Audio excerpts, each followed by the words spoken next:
going on, Fourth and Inches podcast listeners? You got Dan, Kevin, Stevie P coming at you. What's going on, fellas? What's going on, world? What's going on, boys? What's up, guys? All right, so it's good to be back. You know, the boys held it down on Friday with the previews of the games. I had a little Halloween stuff to deal with the kids, so you know I'm back, ready to break down these games from yesterday. But first, don't forget to check us out on our website at www.fourthandinchesff.com. That's www.4thandinchesff.com for a bunch of content. You got articles, blogs, player profiles, rankings, and you can subscribe to our VIP content. This will give you access to DFS info and cheat codes, which we will be keeping updated monthly. So check those out, and also look for us on the Fantasy Life app. We'll be doing start sit questions throughout the year, and also look for those FanDuel tournaments. If you're interested, make sure you hit up Stevie P on the comments on the podcast. And if you're listening to the podcast, make sure you hit that subscribe button and give us a 5-star rating. So, with that being said, let's get to the news. Ladies and gentlemen, can I please have your attention? I've just been handed an urgent and horrifying news story. And I need all of you to stop what you're doing and listen. All right, so Rams left guard Joseph Noteboom is done for the season with a torn ACL and MCL. Not looking good for the Rams. I mean, they're already having plenty of problems as is. Coach Kyle Shanahan said left tackle Joe Staley is targeting a week 9 return with that leg injury. That could be big things for the Niners, who have looked really good.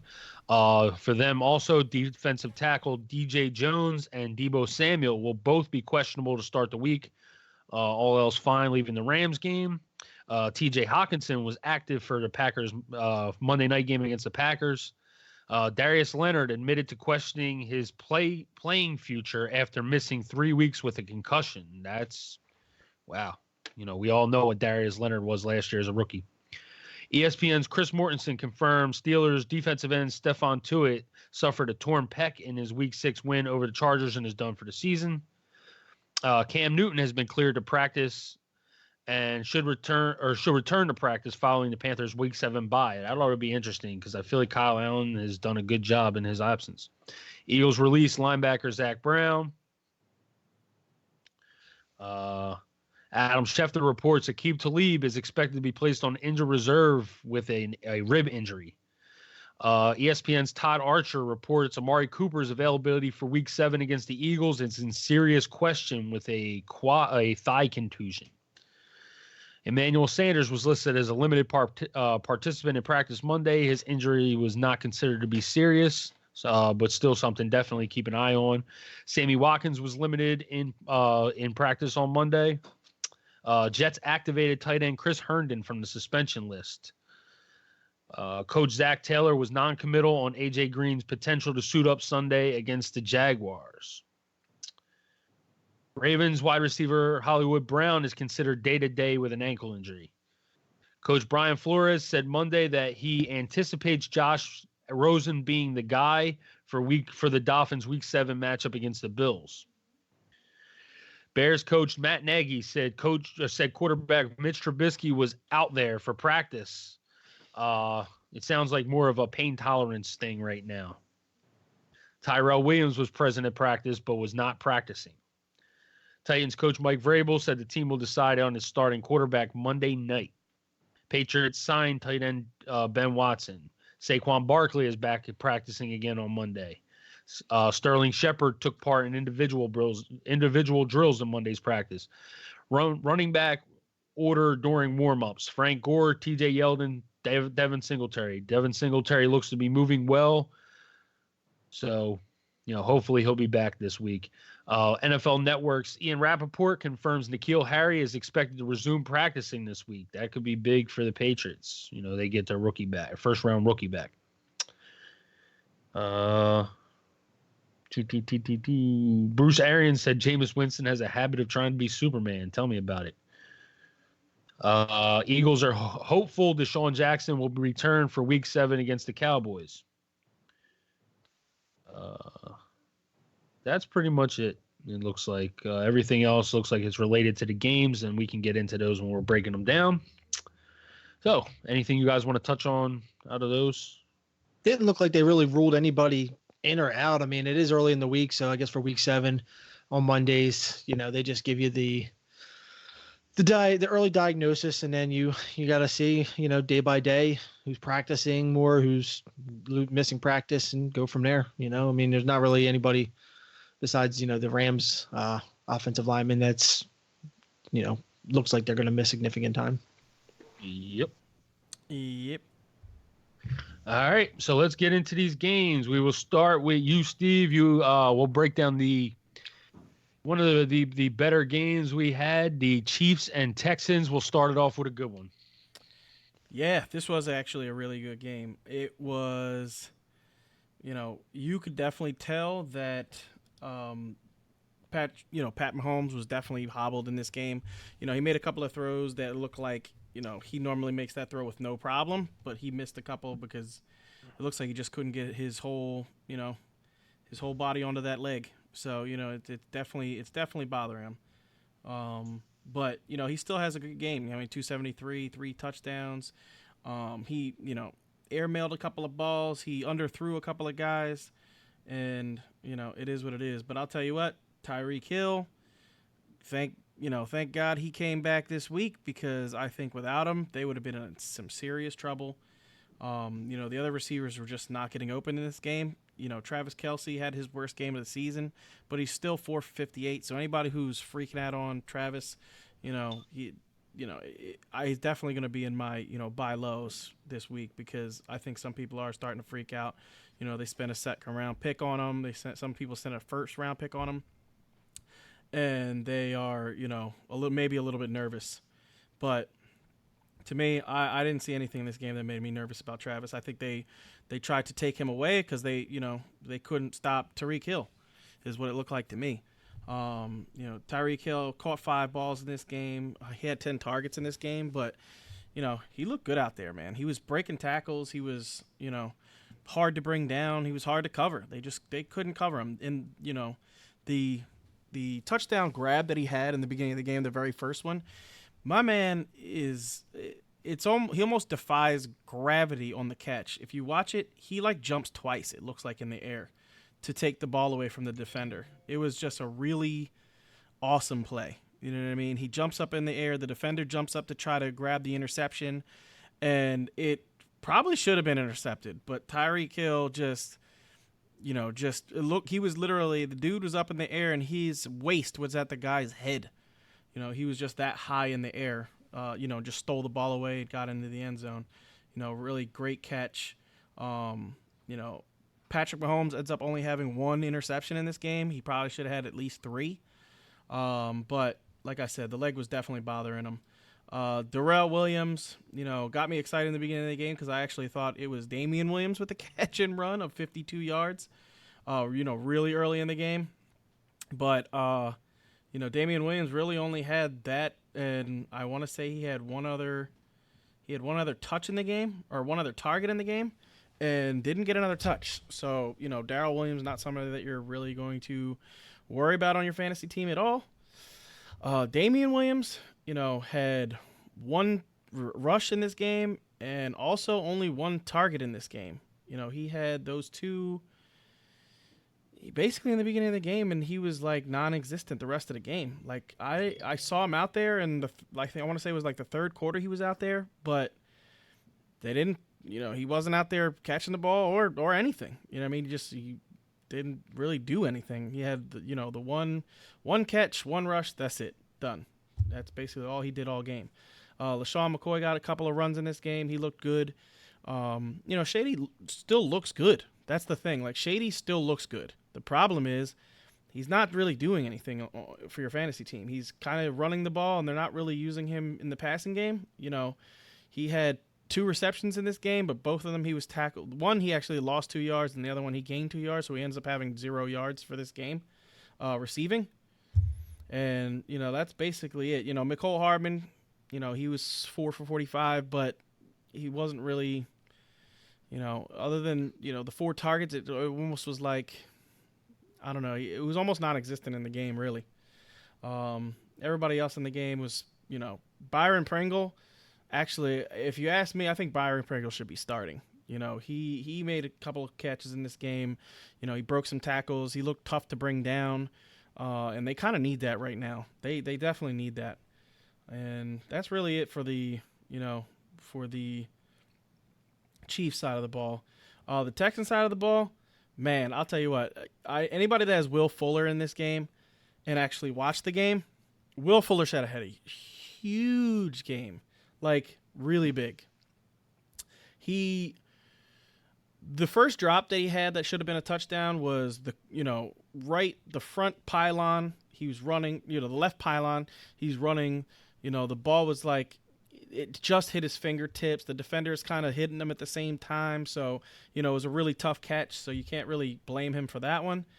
The second one was just a blatant drop he should have caught, and he just didn't.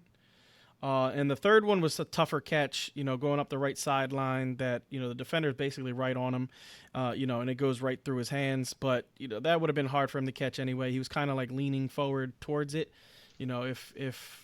but that's the thing. If Deshaun takes a little bit off of it, it's an interception. So, you can't really blame him on that one. But, he should have had a huge game. He should have had at least 2 touchdowns and over 100 yards receiving. Carlos Hyde is the big, I guess winner in this game.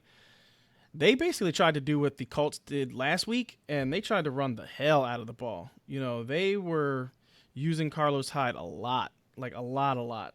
He looked good. I can't take anything away from him. But the one thing I will say is this Kansas City Chiefs defense is just, they can't stop the run. It's not happening. Titus Howard got hurt in this game, so that's going to hurt the Texans, running game, the passing game, period. Their offensive line, that hurts them a little bit. But yeah, it was just, the Carlos Hyde show, really.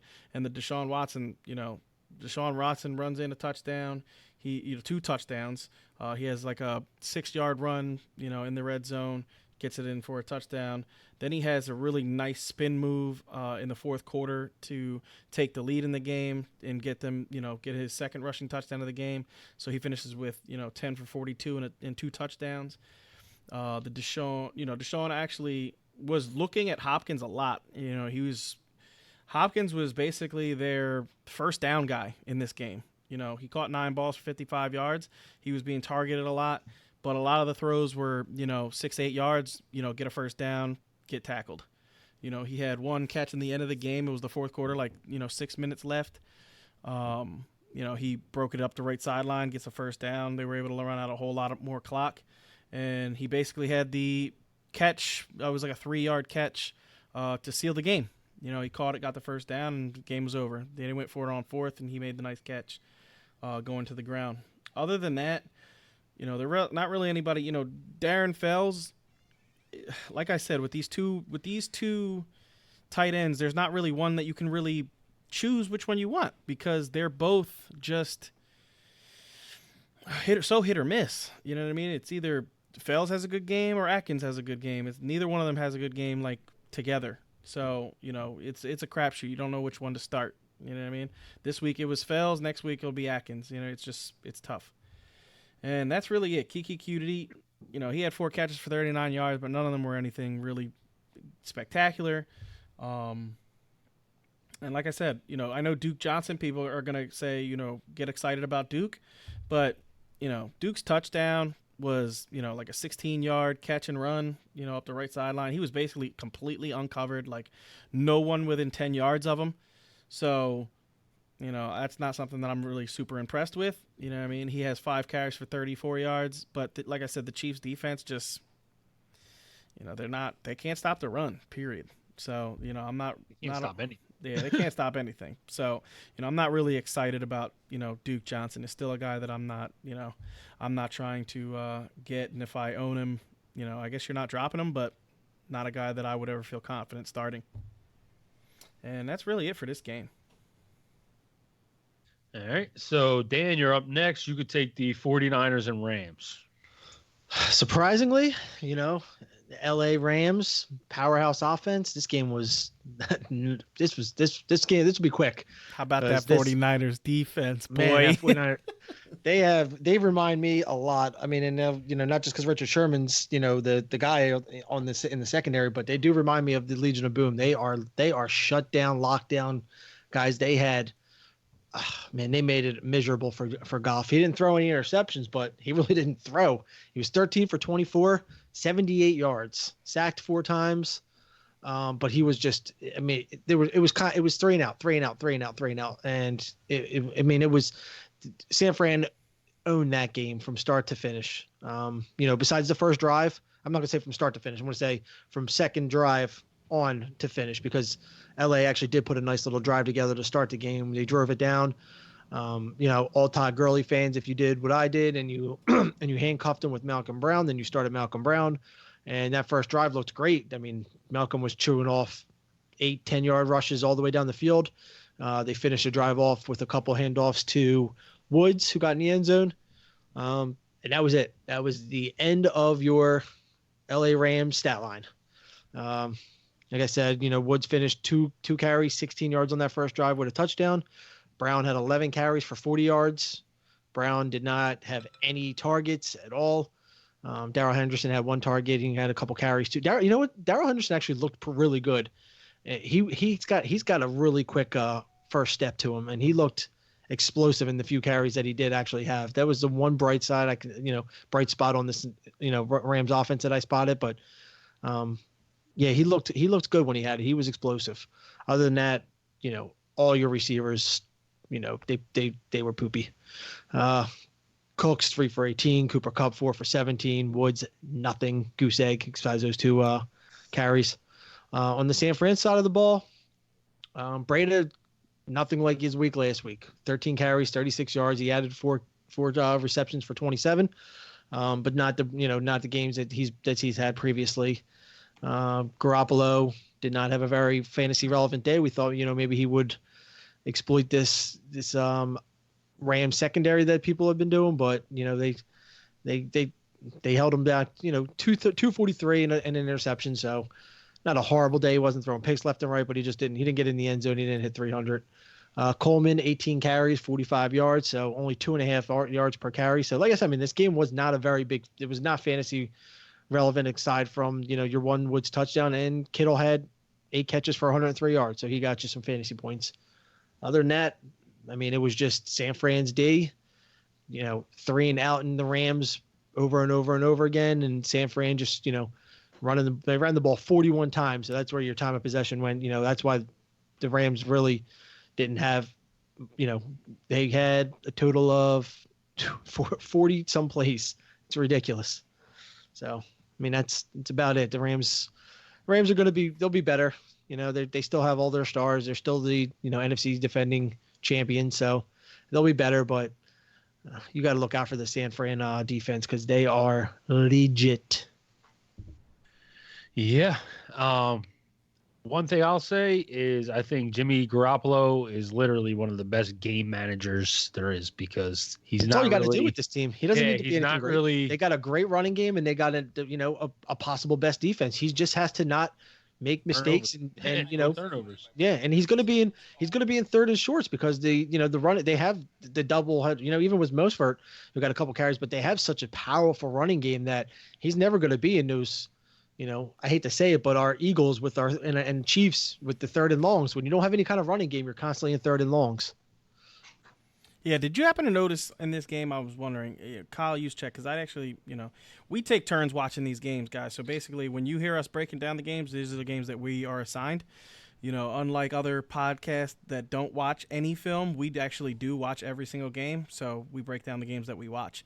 So I wanted to know about Kyle Juszczyk. Did you happen to notice that, Kyle Juszczyk on the feet, not being on the field, really hurt, the running game? Yeah, I definitely think that they struggle, because they only went 2.4 yards per catch or per carry. So, they definitely weren't as productive as far as, their average, their normal average. But aside from that, they still control the possession. So that's basically what they wanted to get done. All right. So there you have that game. Jared Goff owners, you might get some luck next week as the Rams play the Falcons. So don't go too crazy and think that you're dropping Goff because you're definitely playing him next week against Atlanta. Yeah, you can't drop Goff. Yeah. Don't do that. Please don't do that. So, Steve, why don't you take the next game, Skins and Dolphins? Redskins and Dolphins. I don't want to offend anyone. Yeah, so this game was actually it was fun to watch, I thought. You know what I mean? You could tell both these defenses are not good. There's really no other way to say it. But the one thing I will say is what is his name? Terry McLaurin, he's for real. The kid is for real. Like Okay, so if you guys watch a lot of football, the one thing you'll notice about really good receivers is they have the ability to either get open because they're great route runners or they get open because of their elite speed, right? Like, for example, you know what I mean? We'll use Alshon Jeffrey, right? Alshon Jeffrey is a great route runner, right? When you watch Alshon play, he's not super fast getting down the field, but he knows how to use his body, you know, in a way where he can get open and it looks like he's wide open. You know what I mean? He does it all the time. It's because it's great route running. And then you have guys like Deshaun Jackson that are just like, they look like they're running fast, and then all of a sudden it's it's like a light switch going on, and, you know, in 3 steps he's 6 steps away from the defender. You know what I mean? He's just lightning fast. Terry McLaurin has both of these things. Like, Terry McLaurin, not only can he run routes and get open easily, but when he wants to start running, he's out. I mean, like, I think he ran a 4.3, did he not? Yeah, he ran a 4.3. He is going to be good for a long time. This is not a fluke. This kid is good, period. Like, I like him a lot. I mean, watching this game, I really noticed him because I don't think I've had that many Redskins games, but this game I watched and I really enjoyed watching Terry McLaurin. He looked good. Adrian Peterson in this game, he looked like AP. You know what I mean? Like, he looked like AP with a lot of touches. You know, just give me ball, crush defender. You know what I mean? That's what they said. That's what they said they were going to do, right? They were going to just run. I think was what the quote was earlier in the week. They were going to run AP down their throats, and yeah, that's what they stuck did. to that game plan. That's what they did in this game. Like, there's no other way to say it. Like, he just, you know, he looked like AP. That's the only way I can describe what he did. He looked like AP. You know what I mean? He obviously doesn't have the long speed like he used to, you know, back in the day, but he is a guy that can get 4 or 5 yards of carry. You know what I mean? He's just so damn strong, and when he has holes, you know, he hits the hole, and, you know what I mean, there's one defender's not taking him down, and he's not going down with arm tackles. And that's what the Dolphins were trying to do to him all game. They were trying to arm tackle him, you know, all game long, and he just wasn't going down. You know what I mean? So, yeah, am I trusting AP, you know, with this new coaching regime? No, I'm not, because, you know, the next couple of games, they got some tough matchups, and, you know, I just don't feel like I can trust AP to be an every week starter. You know what I mean? In a good matchup, you know, trust AP. But, you know, if he's in a tough matchup, I'm just not trusting Adrian Peterson. I think, you know, Jeremy Sprinkle, I just wanted to mention him. You know, he actually had a pretty good game. You know what I mean? Like, he looks like a tight end that might be promising, especially because Jordan Reed is always concussed or, you know, something wrong with him. And, you know, we had what's his name out of this game? Oh my God, Vernon Davis, you know, was out of this game. So Jeremy Sprinkle got some run, and the catches, you know, he only had 3 targets, but, you know, the 2 catches that he made were both pretty good catches, and, you know, he looks like a quick, you know, pass catching tight end. Chris Thompson gets hurt in this game, so you can't really go by the numbers that happen there. We don't know the extent of the injury. I haven't heard anything about him coming back or when he's coming back, but, you know, he gets hurt in this game pretty early. I want to say it was like the end of the first quarter he got hurt. Yeah, so he didn't really do much. And that's basically it for the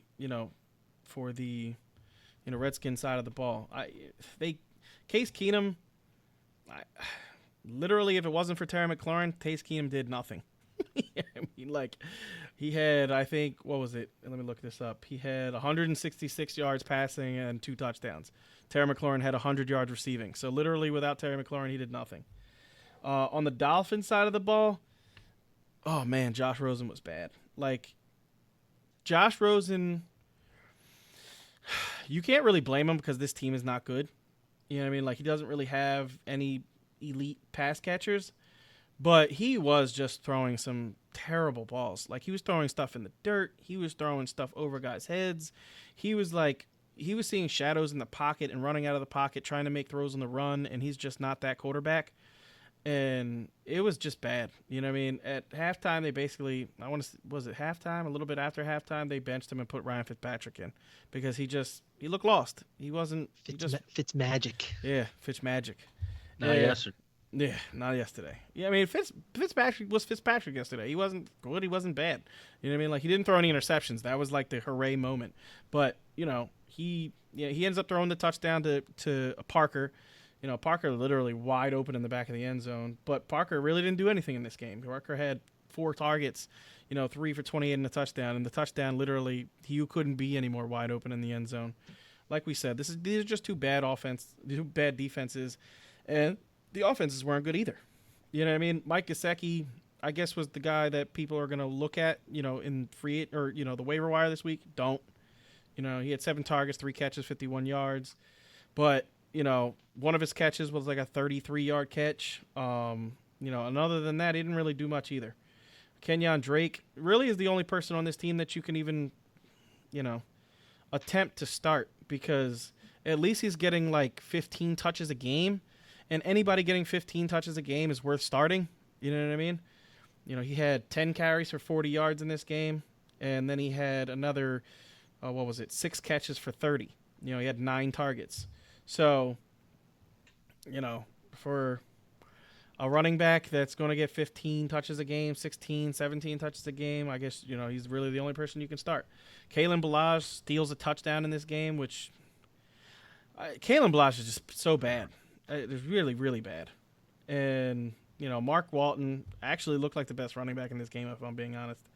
Mark Walton he only had 6 carries in this game, but he was, he looked better than Kalen Ballage, and he looked better than Kenyon Drake, really, running the ball. So, that's basically it for this game. This was just, it was fun to watch because both these teams were bad, but, I really enjoyed watching Terry McLaurin do his thing. So, that's about it for this game.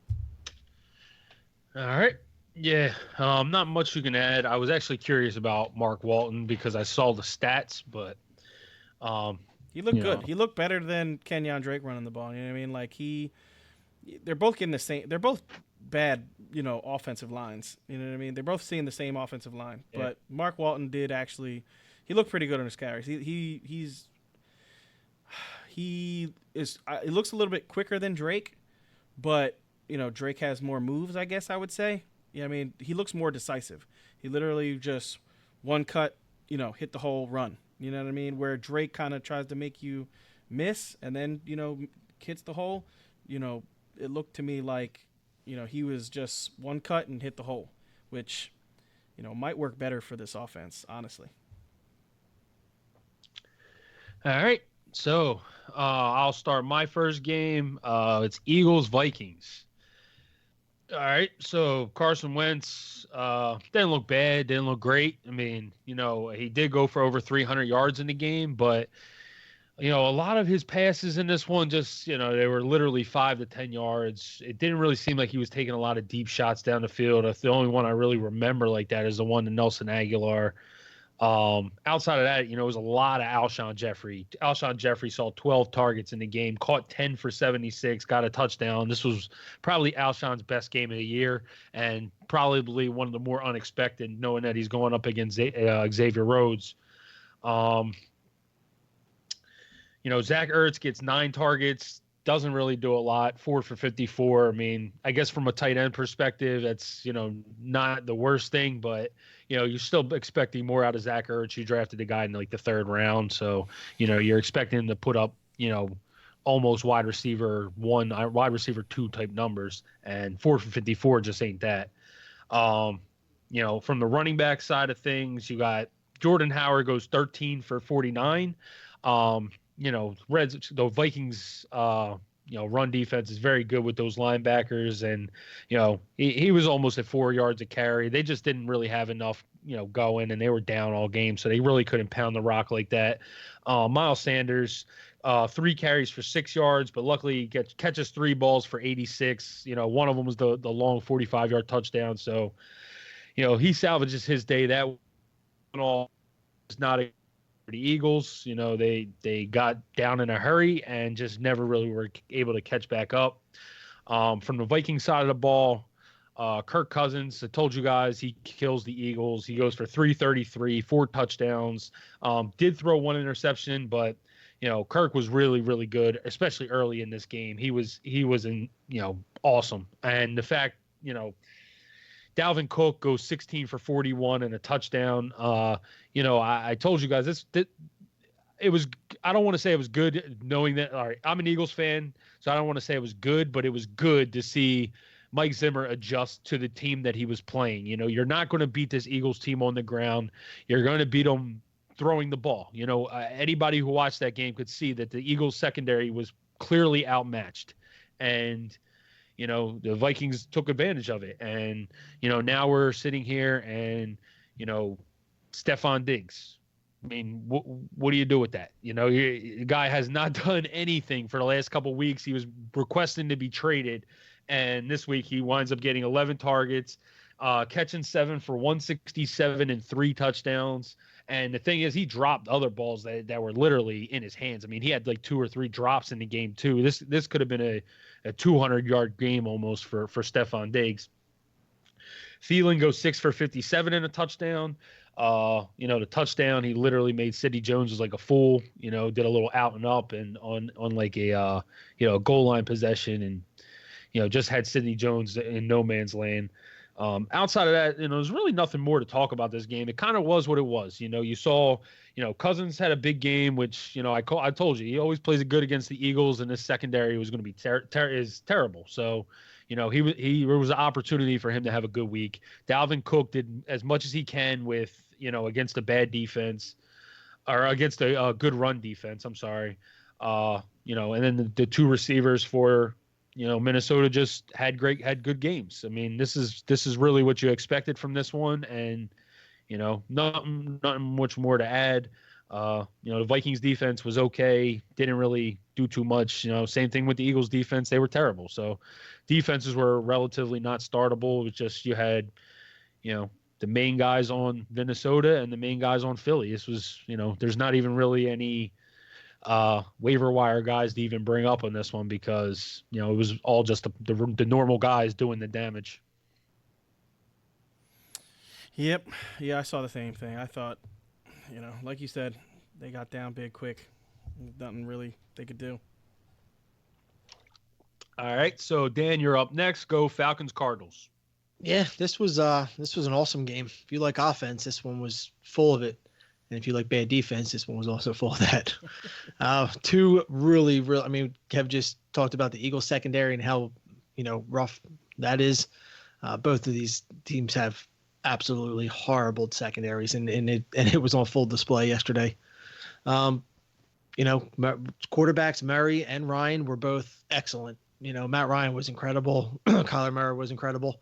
But it was expected. Like I said, I mean, when I think Matt Ryan made some better throws. Kyler had wide open guys where I swear Atlanta didn't even look like they knew how to, like, what packages were. There was no one within 30 yards of some of the receivers at times. It was just, I was scratching my head saying, like, how is anybody not even close to this guy?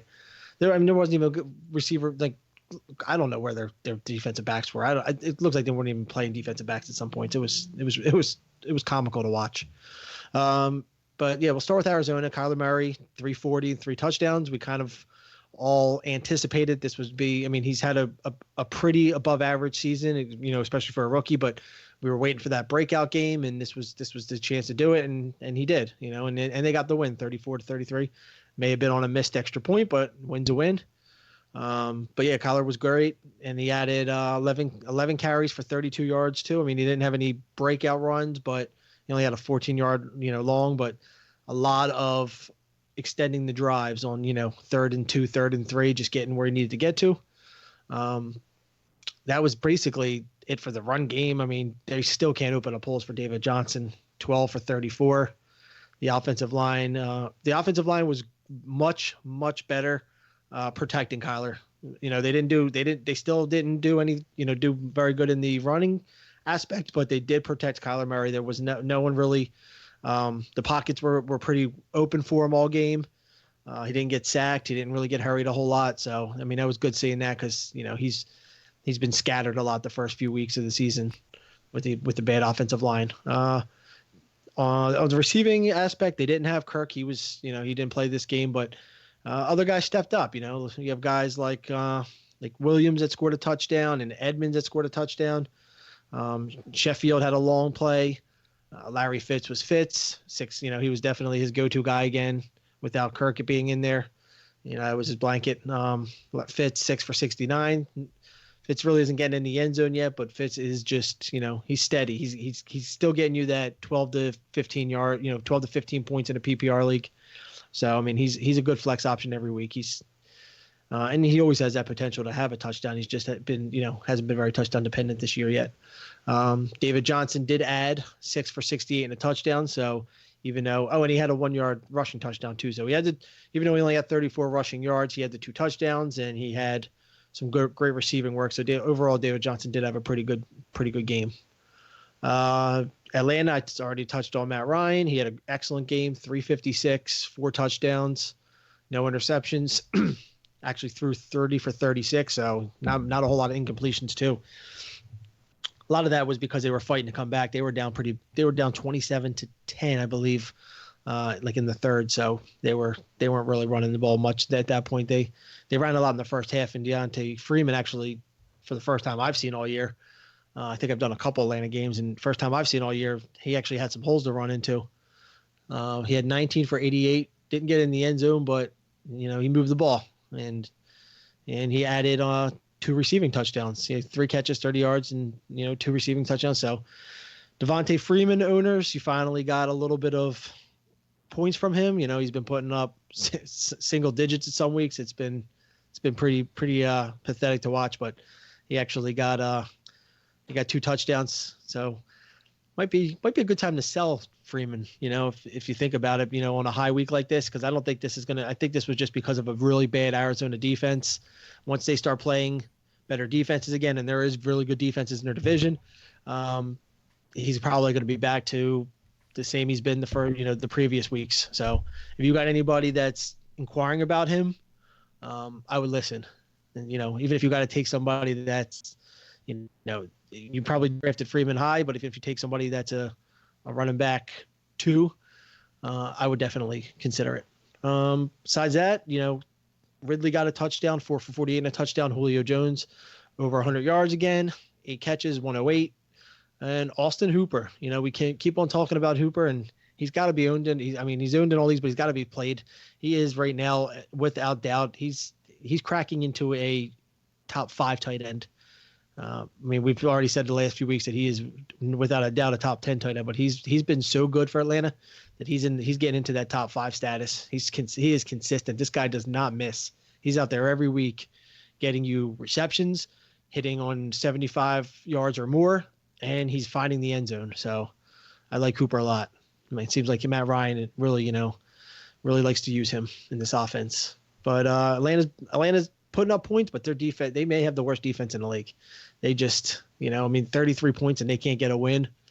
They need to, much like we said about our secondary, we the Eagles, we at least can stop the run. They have a lot of issues to fix. Yep. You're not lying. Yeah, for real. That Falcons secondary is terrible. All right. So, Steve, you are up next. Seahawks and Browns. Seahawks and Browns. This was a really exciting game to watch. You know what I mean? It was really everything you could want in a football game. I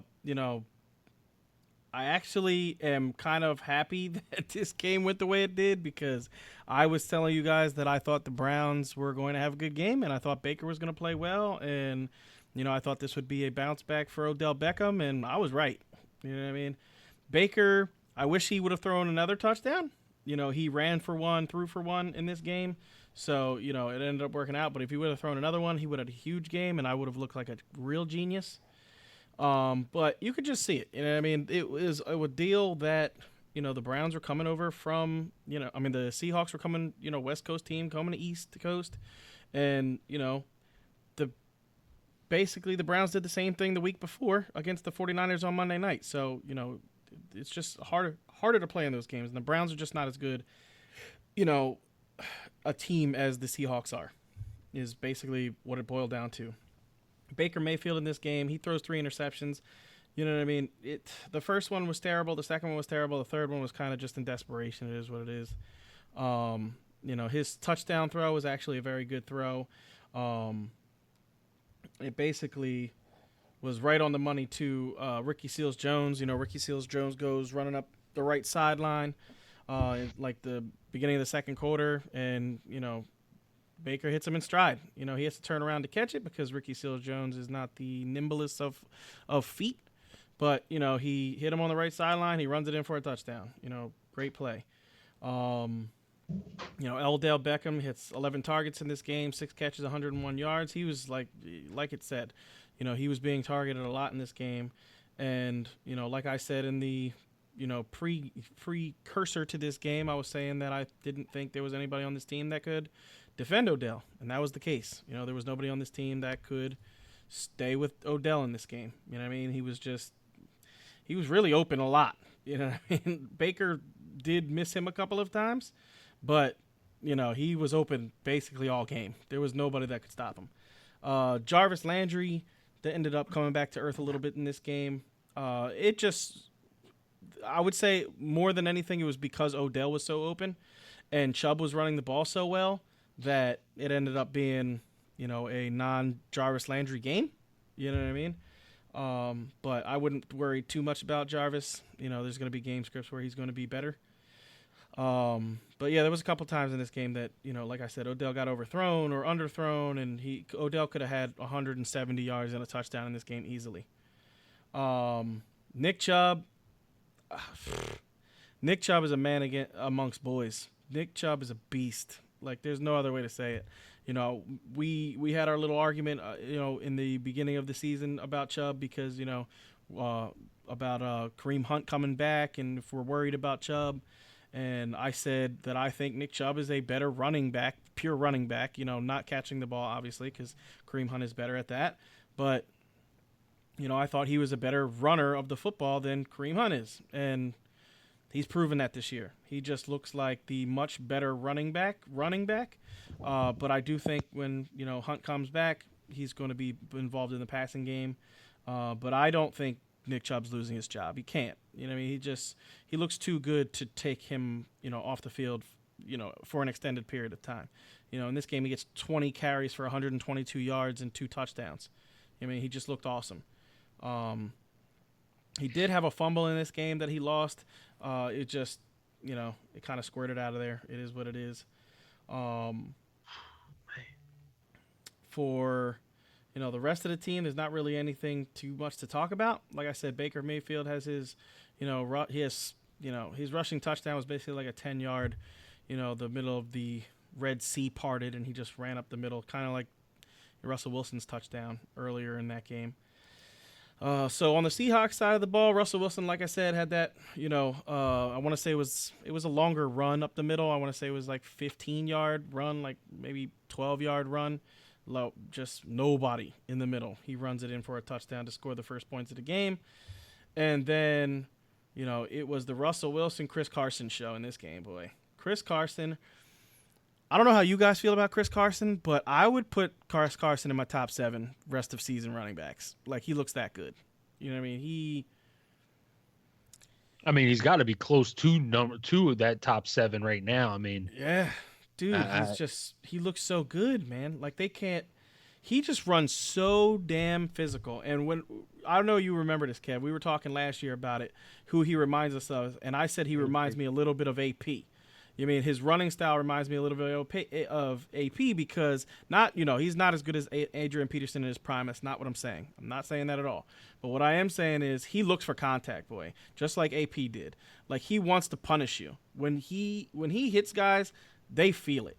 And that's why, like, you see him not have big stats in the beginning of the game, but then in the end of the game, he's just running off 8, 9, 10, 11-yard runs because guys don't want to tackle him. They're just like they're tired of him pounding on them. Like, there's no other way to put it. They're just tired of him pounding on them, and he does his thing later on in the game.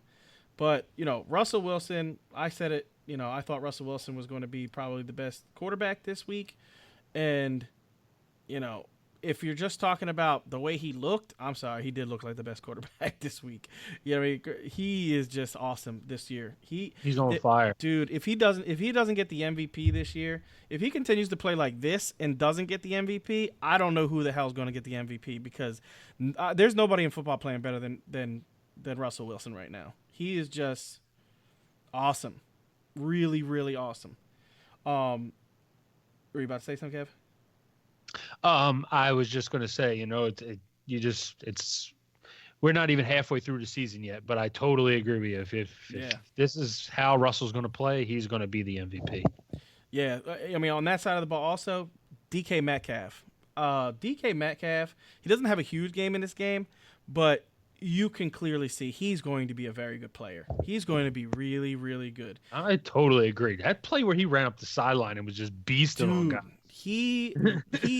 He looked like a man amongst boys on that sideline, boy. That one corner tried to tackle him. He threw his ass to the ground. Then he mugs the other guy. Then like 4 guys hit him, and he's out there. He gets pushed out of bounds, and he's standing straight up like, nah, man. Like, nah, bro. Yeah, man, don't even try it.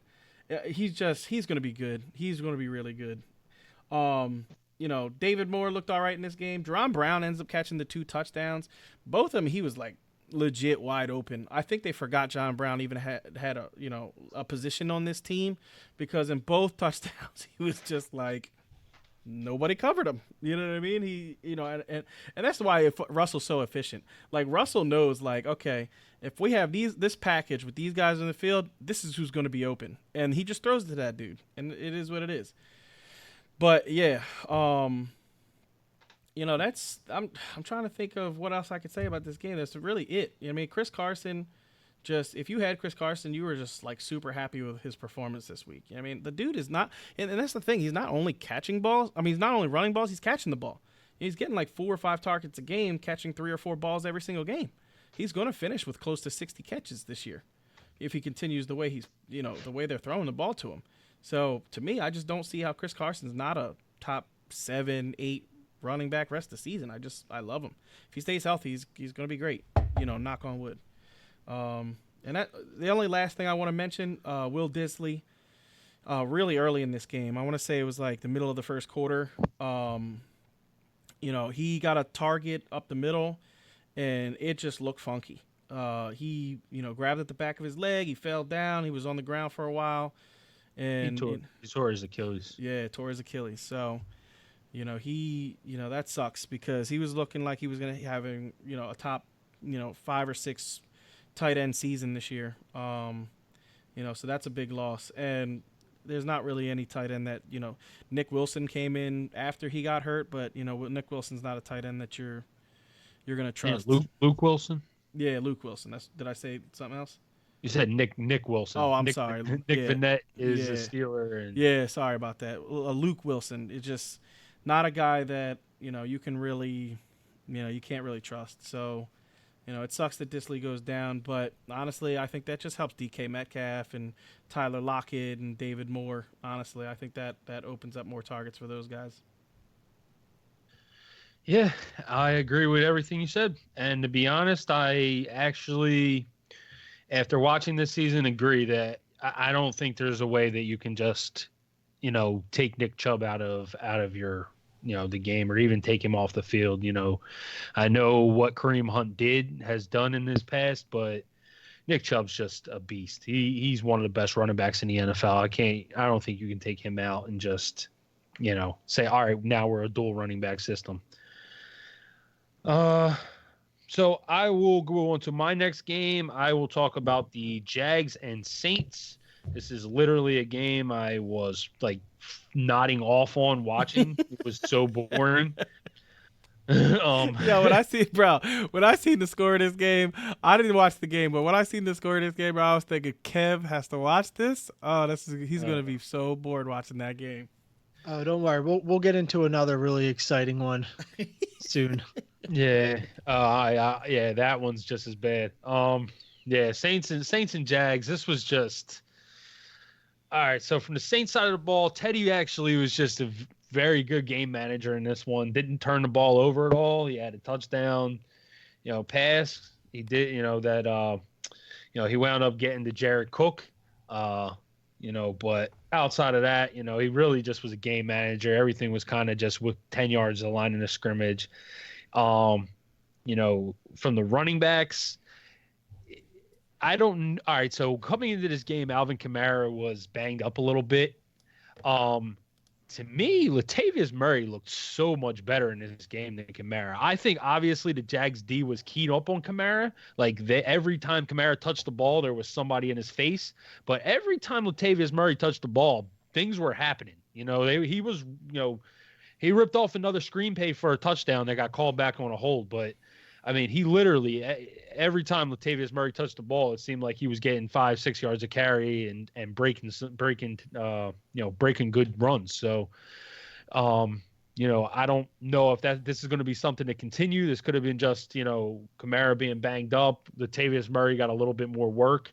Latavius caught 3 balls, had 8 carries, so he had 11 touches in the game. Kamara had 18 touches in the game, but looking at the way Murray looked in this game, obviously I wouldn't be surprised if the Saints kind of went this direction just for, the rest of the season to keep Kamara fresh for the playoffs, because doing this, they've done it before with Mark Ingram, and, I guess if Latavius Murray is going to look this good, they're not really going to lose a whole lot, because he honestly shocked me with how well he looked in this game. He looked fired up. He looked like he knew he was getting his opportunity with Kamara a little banged up, and he looked like he wanted to take advantage of it.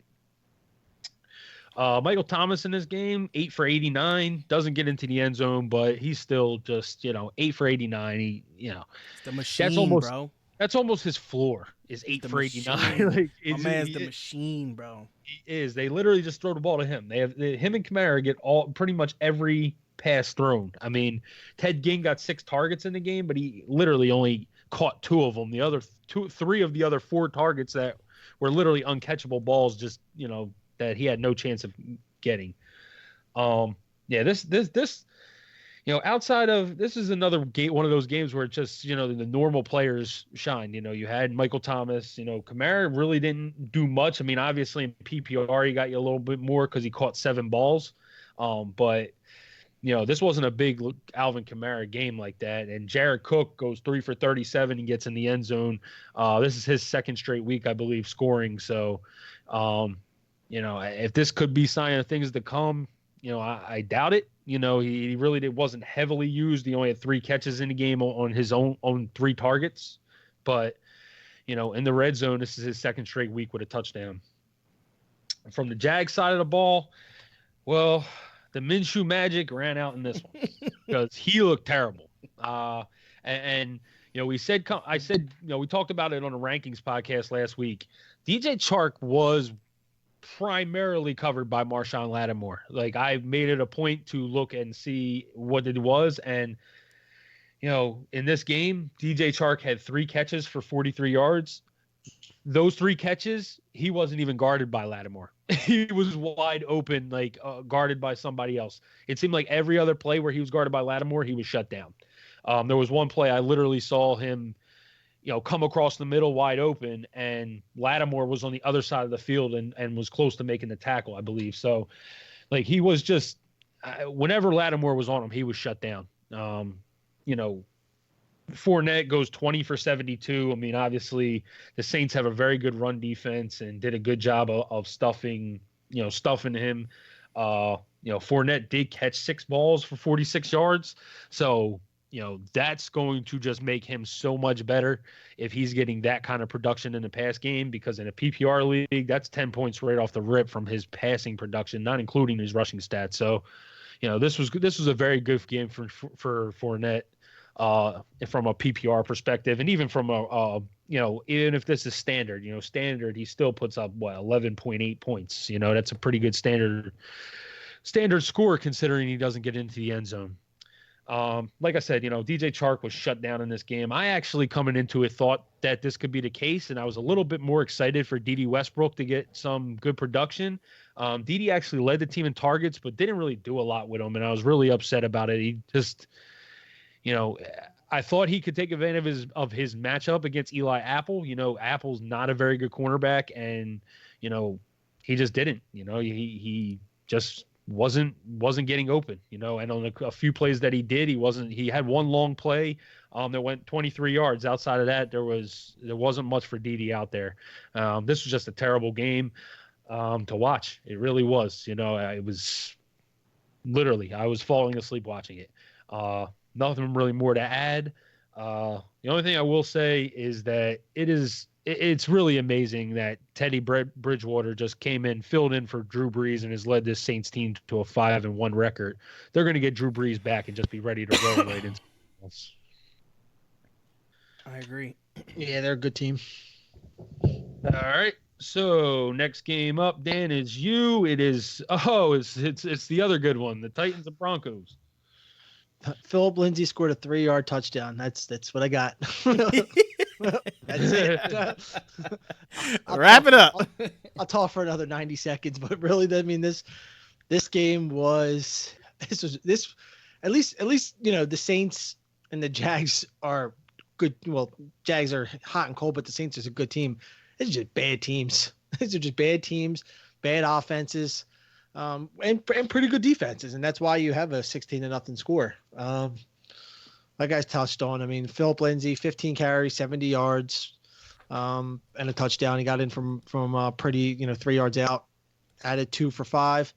Royce Freeman, did his Royce Freeman game. 11 for 34 yards and some catches. I mean, it's basic. If you're, Royce Freeman is getting you 10 to 15 yards, I mean, depending on what your scoring is getting you 10 to 15 points per game every game. He's never breaking anything big, and he's always getting you around that 10 points. Flacco, just basically, we've been talking a lot today about game managers. That's what he did. He managed the game. 177 yards and an interception, no touchdowns. Obviously, the only touchdown of the game was the Philip Lindsay touchdown. So, not really much. Emmanuel Sanders, 1 reception, no yards. Yeah, I think Cortland Sutton doing this game, he wound up leaving early. Yeah. Sanders left early. Cortland Sutton he's staying consistent. 4 catches for 76 yards. He had a nice long one. He had a 41-yard catch. But Cortland Sutton has been consistently getting targeted. So he had 8 targets. Obviously, because Sanders, I think he left in the second. And on the Tennessee side of the ball, Mariota needs to just be like a second or third string quarterback, because it is painful to watch him play. Painful. Mariota left in the third quarter right after he threw his second interception in the third quarter. And these interceptions he threw were like off his back feet, basically just prayers throwing it up to guys. I mean, it looked like he was aiming for Denver cornerbacks. It was so bad. And he's hurting Derrick Henry. I mean, his play is hurting Derrick Henry's play, because they know that Mariota is no threat at all. So all they really have to do is zone in on Henry. And that's what Denver did. And they shut Henry down completely. 15 carries for 28 yards. And he only had one catch for 5 yards. I mean, we know Derrick doesn't really get a lot of receiving work. Deion Lewis, 3 for 20. Corey Davis, 3 for 36. Even Delaney Walker, who's been pretty, one of the only bright spots besides Henry. Basically the only bright spot on the receiving end for Tennessee. He had 3 for 43, and Adam Humphrey 6 for 47. So nobody there really doing anything special. They brought in Tannehill. Like I said, after that second interception, they pulled Mariota, brought in Tannehill. Definitely moved the ball better. He went for 144 yards, and then, I mean, the game was out of reach anyway, but late in the fourth, he ended up throwing off his back foot as well, and he threw a pick. So that just capped off what was a really bad offensive day for Tennessee. And that's pretty much all you can. This was a painful game. Get some good. That Arizona game was a great game, and this one was complete opposite. I'm so happy I picked the games that I picked because all the games that I watched this weekend were pretty good. Yeah. Well, maybe the next one wasn't really good. I will just interject our podcast to say, man, the Packers are really getting hurt, man. Yeah, I just seen Geronimo Allison. Geronimo Allison just went to he's being evaluated for concussion, got a chest injury. Marquez Valdes-Scantling got rolled up on. I think he's out for the game. They already got Devontae Adams out. They're on their fourth string wide receiver starting. Kuma Rose about to carry him.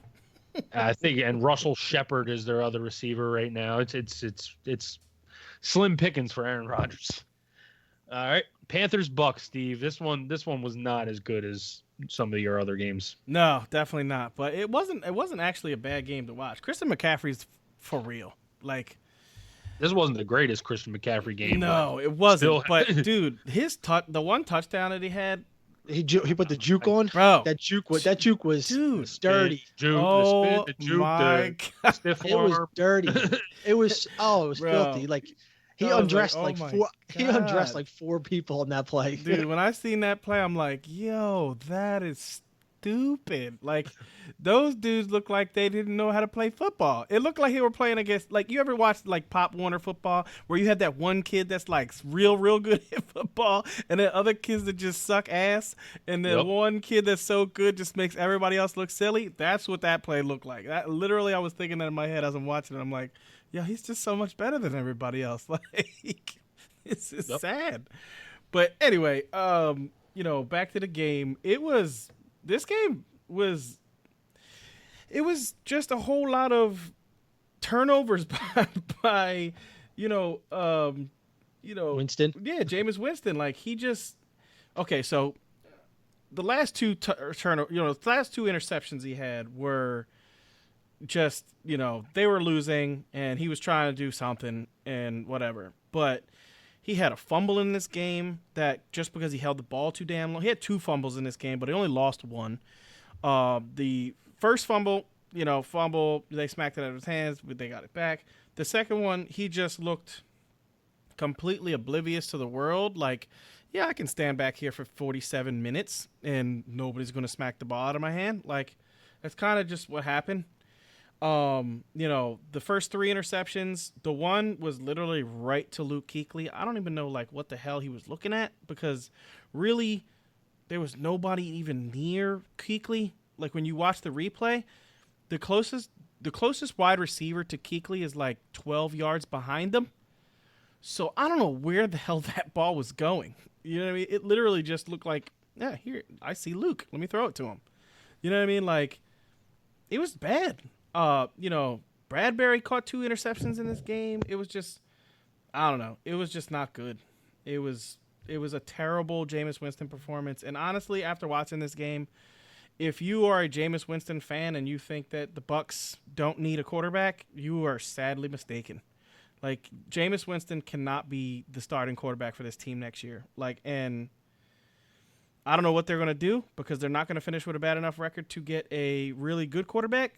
You know what I mean? Because this team is talented enough that they will probably win some more games. But he's just bad. Chris Godwin is by far probably the best player on this team. And a couple of weeks ago, I would not have said that. I would have said that, Mike Evans is by far the best player on this team. But, after watching this game, it's not close. Chris Godwin is just a better receiver than Mike Evans is.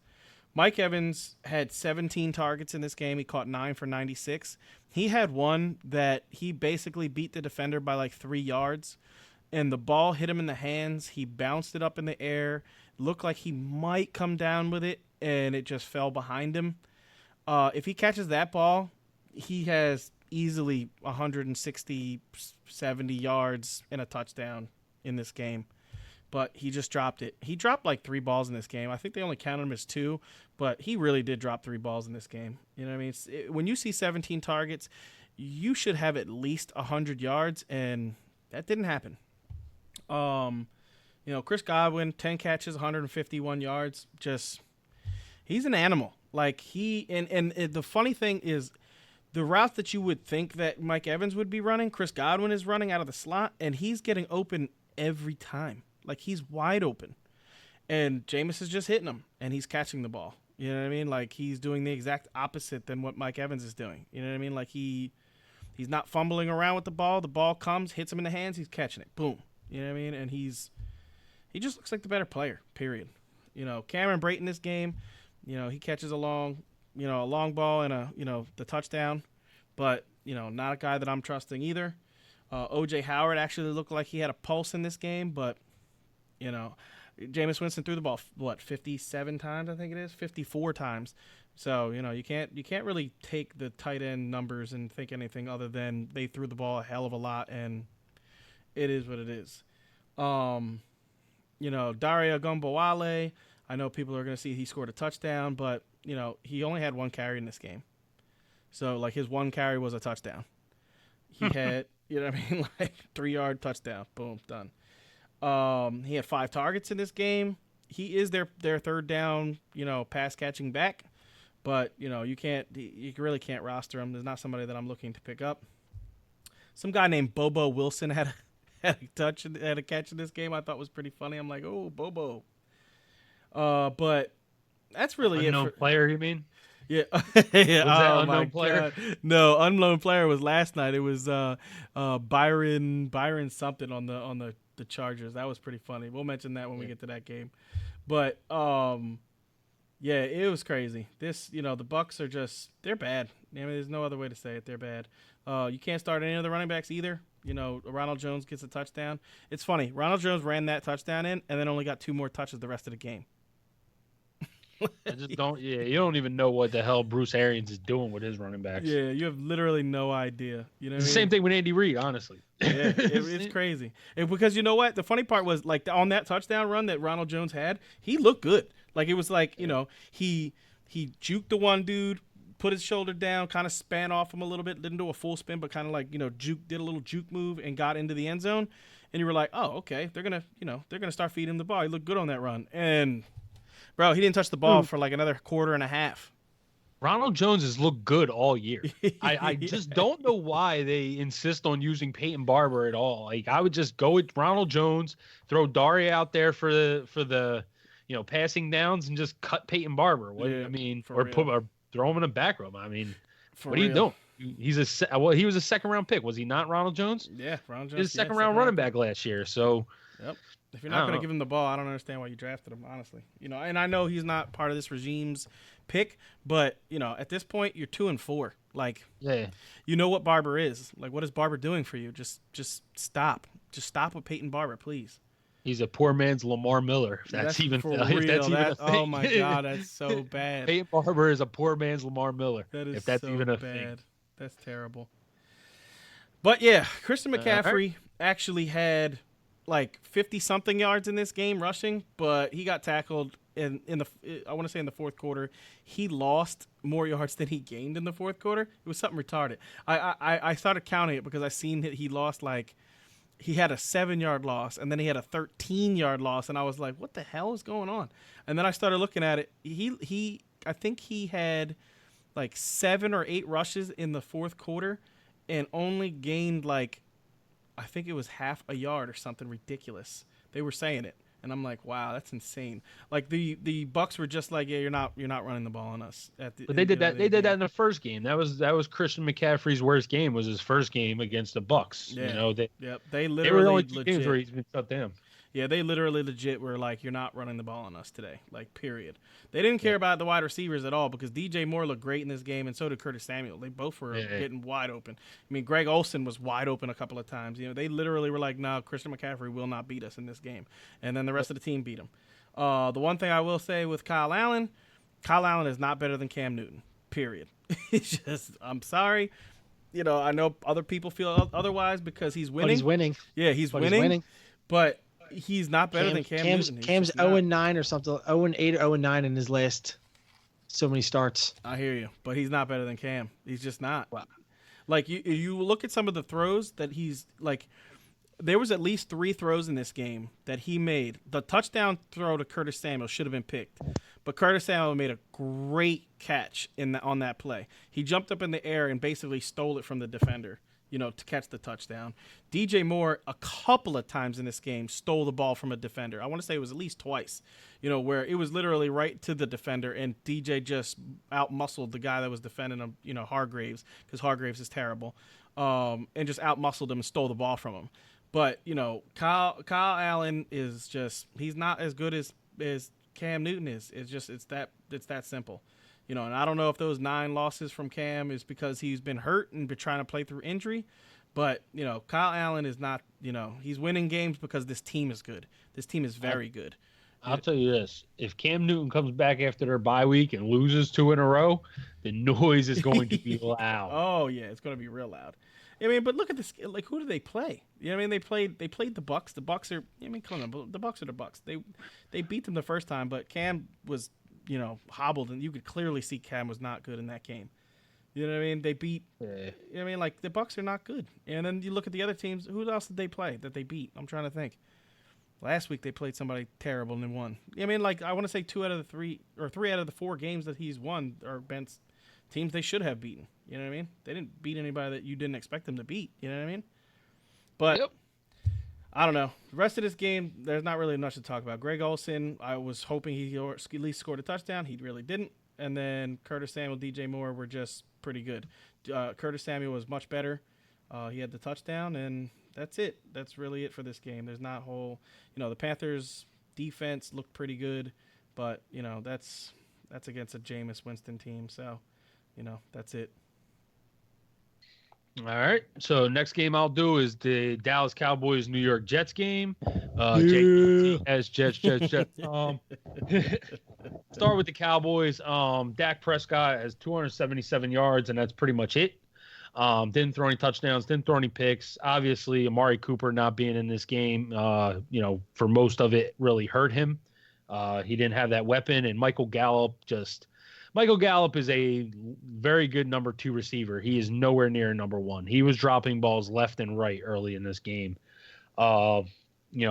Ezekiel Elliott goes 28 for 105 and a touchdown. He's Zeke. He's just an animal, and they just fed him the ball. He literally was their bright spot. Like, they relied on him to stay in this game because the Jets jumped out to a big lead, and Zeke pretty much single-handedly brought them back. He really did. He also had 5 catches for 47 yards. So, he had over 150 total yards, he had 33 touches for over 150 yards, and he had to score.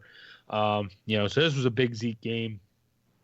In the receiving game, Tavon Austin catches 5 balls for 64. Jason Witten goes 5 for 57. Michael Gallup 4 for 48.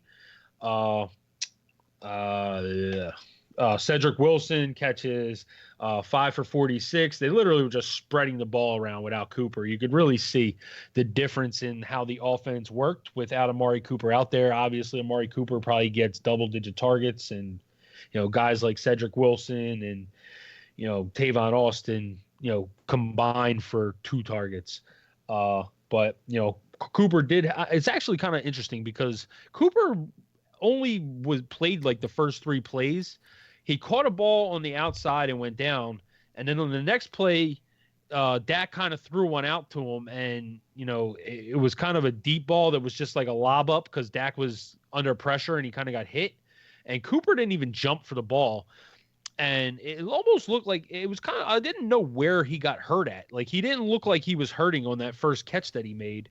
But maybe that's where it happened. I mean, I don't know where else it could have happened because he was only out there for, I think, 3 plays. I don't think he saw more work than that.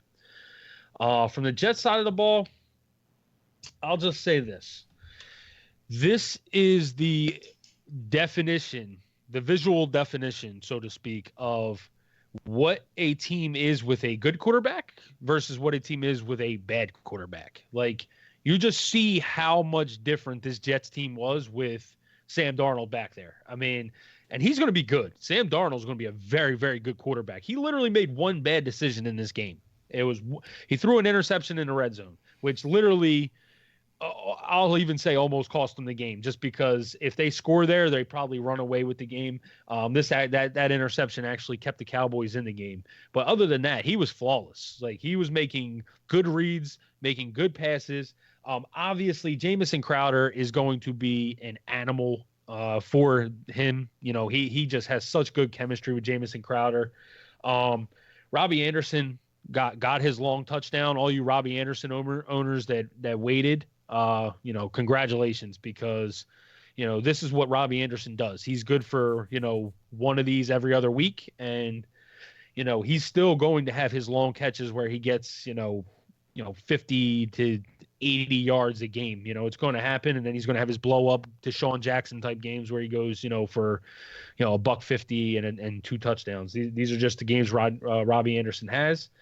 I talked about Demaryius Thomas last week on the podcast. I thought he'd be a good add, and I'm going to agree. You know, he got 5 targets in this game, caught 4 for 62, and I like what Adam Gase is doing with him. He's using him a lot the way he was used in Denver, when, you know, catching screen passes and allowing his athletic ability. And I know he's not the same player. He's obviously older, but, you know, he's still a big, strong receiver. And you can see when he catches those screen passes, once he turns it upfield, he's a hard guy to bring down.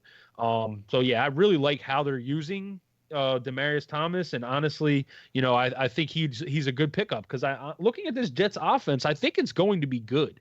I think it's going to be relatively good as the season goes on and they start to get more chemistry. You got to remember, they have such a tough schedule. Once they, like, you got like 2 or 3 more weeks, and then they got nothing but scrub teams. So, you know, after that, it's going to be literally, you know, a pretty good situation for the Jets offense. I'd be trying to start, you know, trade for some of their guys, you know, whether it's Anderson, whether it's Crowder, whether it's Le'Veon Bell. Le'Veon Bell in this game doesn't do much, but he does get the touchdown. And, you know, he wasn't as active in the passing game as I would like to see. You know, he only had 1 catch for 3 yards, only got 1 target, but, you know, Le'Veon Bell's definitely somebody that you can buy low right now, because things are only looking up for him. And that's pretty much all I have to say really about this one. Yeah, this was a great game. This was honestly a great game. I you know, this came down to the wire. Dak gets into the end zone on a rushing touchdown, which I also forgot to mention. But yeah, Dak gets in on the rushing touchdown. They go for 2 to tie the game up, and that's another thing I do want to add. I think Jamal Adams is one of my favorite players to watch play football in the NFL. This dude is an animal. He's one of those guys that's just near the ball every time the play ends. Like, the play ends, he's either making the tackle or he's in the area of making the tackle. And he, you know, on that 2-point conversion, they sent him on a blitz right up the gut, and he's in Dak's chest before Dak could even blink. And, you know, obviously the errant throw, and, you know, it was just a big play. And, yeah, I got to say, Jamal Adams, you know, it's irrelevant for fantasy. He's a defensive player. But, yeah, to me, Jamal Adams is one of my favorite players to watch in the NFL right now. Steve, we'll go to you next. Your next game is the Bengals-Ravens game. Yeah, this game was actually probably the worst game I had to watch. Andy Dalton is just, there is no other way to say it. He's bad. He's terrible. He is so bad. And I know this team is banged up, so, you know, you can make that excuse for him.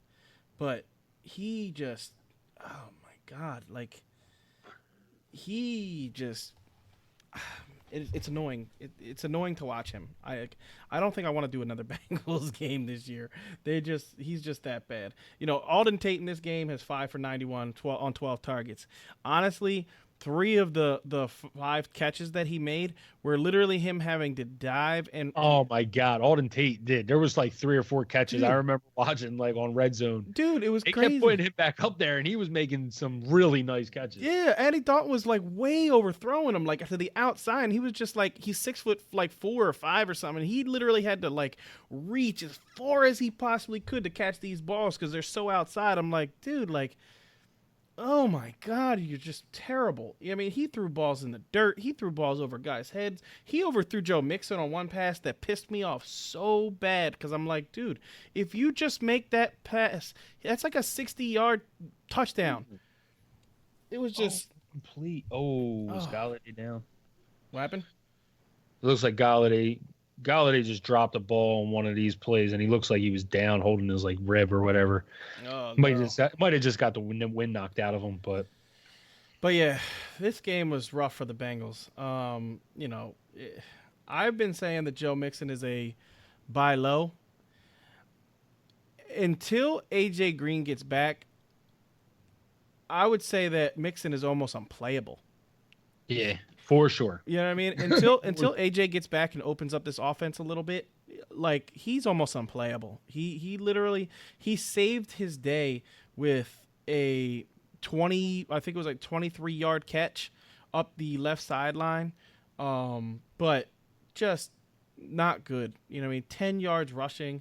And he didn't even save his day with that. He basically got you 5 fantasy points. You know what I mean? And it's just he's tough to watch, man. Like they get down in games like in a blink of an eye. And the funny part was the very first play of this game, the kickoff, they returned a kickoff for a touchdown. Yep. So you're like, oh, okay. I mean, this Bengals could be a game. Yeah, this could be a game. The Bengals are going to do something. And literally, Lamar Jackson just completely ran down the field. Like Lamar Jackson basically became a one-man team, had a 43-yard run, and then the touchdown was like a 8-yard run. It was like, dude, like that looked way too easy. And then 3 and out, give the ball right back. You know what I mean? Bang! The Ravens go right down and score again. It's like this team is just terrible. I mean, I'm basically done talking about the Bengals. They're bad. I just want to say, and I know you're going to get into it, but Lamar Jackson rushes for 152 yards. Yeah. That is stupid. 15 fantasy points. Yeah, that's stupid. Okay. So equate that to passing. That is 375 yards passing from your quarterback. And you're not even including the other 236 passing yards that he threw for. Yep. Lamar Jackson is the cheat code. Yep. You were 100% correct on that. Bro, he's the ultimate cheat code. You know what I mean? Like, I'll tell you what, guys. I wrote this article. When did I write that article, Ken? Like, what, right before the season. Yeah, maybe a couple weeks before the season. Okay, so like mid-August, I would say. Somewhere around there. So read this article, and basically I call it the ultimate cheat code. And I break down the numbers for you, just kind of literally what I broke down is literally what he's doing right now. Like, it's unbelievable. And let's just get to the Ravens because the Bengals suck. I mean, like, you're literally on the Bengals side of the ball. There's no point in breaking this down anymore because if you're starting Alden Tate, you're in trouble. I mean, Joe Mixon is terrible. So if you're starting Joe Mixon, you're probably pissed off and ready to give up on him. And Tyler Boyd in this game just was like non-existent. Tyler Boyd was literally non-existent.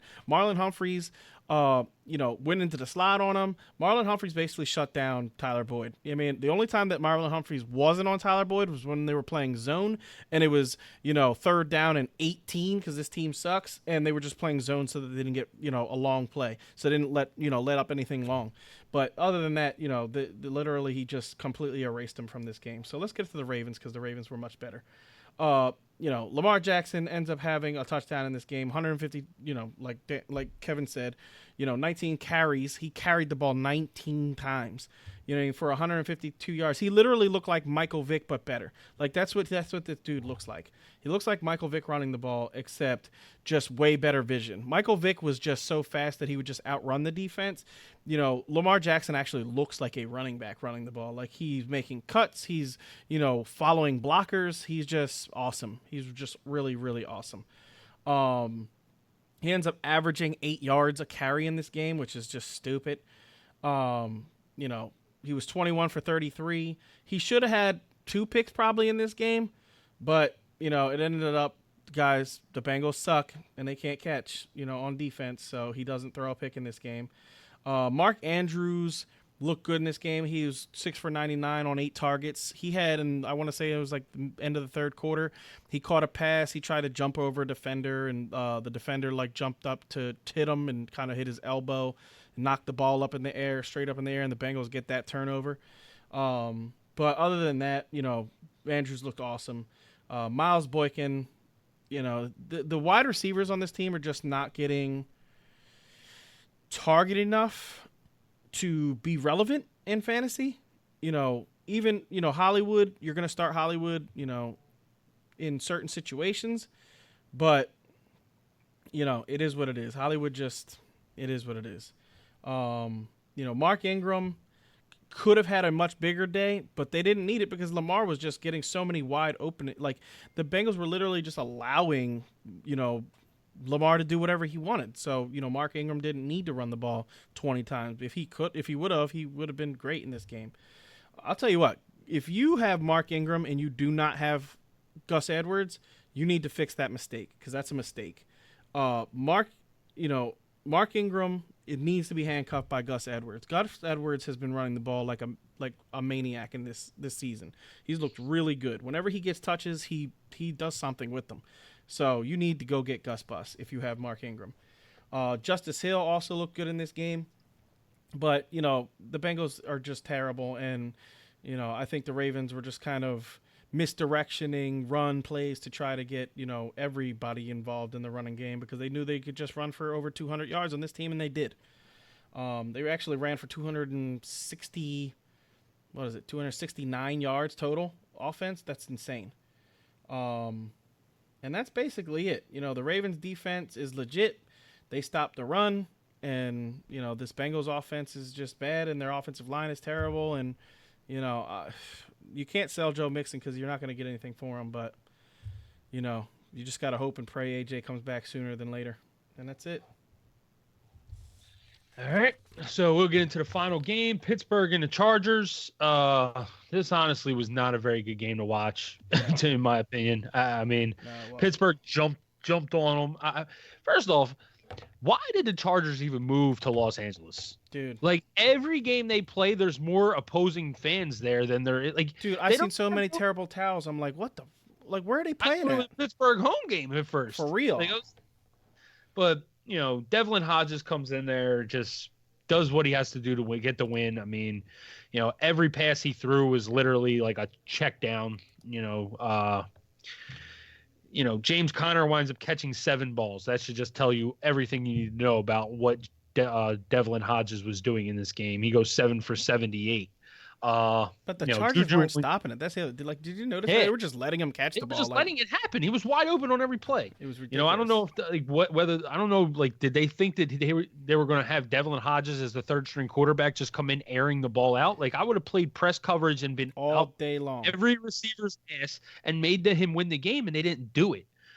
This is a bad coaching job by the Chargers, honestly. Juju only has 1 for 7. This is Juju right now. He has no quarterback, and you're preying on a long touchdown every week. But it sucks. My brother has him in our league, and he's like a 13th round keeper, and it's like, what do you do? Like, you can't you can't trade him because it's such a good keeper value. You can't, like, it just sucks.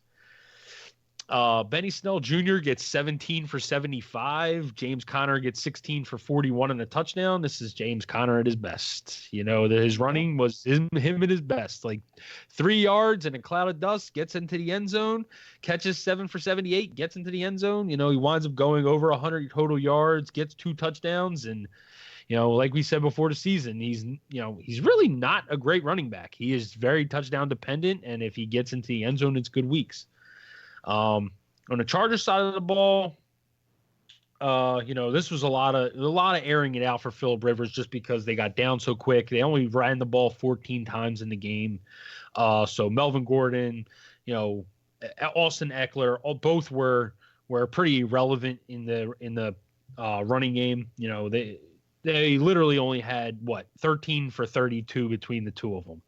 2.3 yards per carry. That's what Pittsburgh prides itself on, is stopping the run. So, Melvin does get 3 for 30 in the passing game. Austin Eckler gets 3 for 14. Neither one of them get in the end zone. Phillip Rivers had 320 yards passing. He had 2 touchdowns, 2 picks. So this is a typical Phillip Rivers game. I mean, he just, he throws 2 picks, he throws 2 touchdowns, goes over 300 yards, and, they either win or lose. But that is pretty much Phillip Rivers' stat line every week in a nutshell. From the receiving, welcome back Hunter Henry. Yes, sir. It was a lot of garbage time. 8 for 102 touchdowns in the game. Hunter Henry may actually win me one of my leagues, which I'm ecstatic about because I did not think I had a chance going into last night. But yeah, Mike Williams gets 5 for 72 on 10 targets. I just don't know why. Like, I mean, I understand, last year, Keenan Allen just absolutely destroyed the Steelers last year. If you remember, I don't know if you remember that game, but he he did. And they didn't even throw the ball to him in the first half in this game. Like, how do you have Keenan Allen and throw him 6 targets and throw him 3 less targets than Hunter Henry, 4 less targets than Mike Williams in a game where you are absolutely getting destroyed? It just don't make sense. Keenan Allen, I'm pretty sure this is the second straight week that he's had, kind of a dud week. So, I mean, if you have Keenan Allen, Third straight week. Okay. So yeah, I mean, if you have Keenan Allen, you can't trade him. You can't get rid of him. He's obviously a guy that has so much potential because Philip Rivers loves to target him. But I just don't understand it. Like, when you're targeting Keenan Allen, you're winning games. When you're not targeting Keenan Allen, like the last couple of weeks, who'd they lose to last week? It was a terrible loss. Yeah, I'm trying to think. It was a bad loss. They shouldn't have lost that game. Oh, the Broncos. They lost to the Broncos. And Keenan Allen always plays bad against the Broncos. But, like, you're losing these losing bad games, and you're not throwing your best player the ball. That should just tell you something. It just, like I said, bad coaching on the Chargers' part. To me, Hunter Henry is a sell high. I don't think this is going to be Hunter Henry's best game of his season, maybe even of his career. So I think at this point, there's a lot of people that need tight ends. And, if you have a tight end and you just picked up Hunter Henry because you want to stash them, I think this is a great sell high candidate right here. Outside of that, I don't think there's anything else to add. You got anything on this one? No.